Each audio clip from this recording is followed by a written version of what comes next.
સુરત શહેરમાં આજે વટસાવિત્રી વ્રતની ભક્તિમય અને આસ્થાપૂર્વકની ઉજવણી કરવામાં આવી। વિવિધ પૂજા સ્થળો અને વટવૃક્ષો આવેલા સ્થળોએ પરંપરાગત વસ્ત્રોમાં સજ્જ મોટી સંખ્યામાં સુહાગણ મહિલાઓએ ઉપસ્થિત રહીને વટવૃક્ષની 7 પરિક્રમા કરી।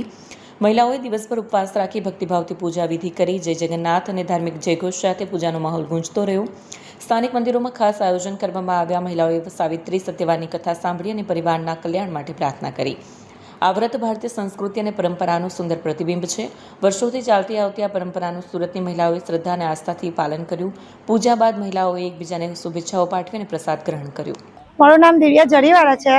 આજના દિવસે અમે સવારે વહેલા ઉઠીને હસબન્ડની ઘરે પૂજા કરીએ છીએ, પછી અમે સૌભાગ્યવતીનો સામાન લઈને વડલાની પૂજા કરવા આવીએ છીએ।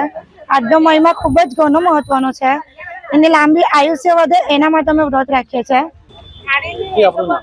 મારું નામ પૂજા। આજે કઈ પ્રકારનું વ્રત કરવામાં આવે? આજે વડ સાવિત્રી પૂનમનું વ્રત કરવામાં આવે છે।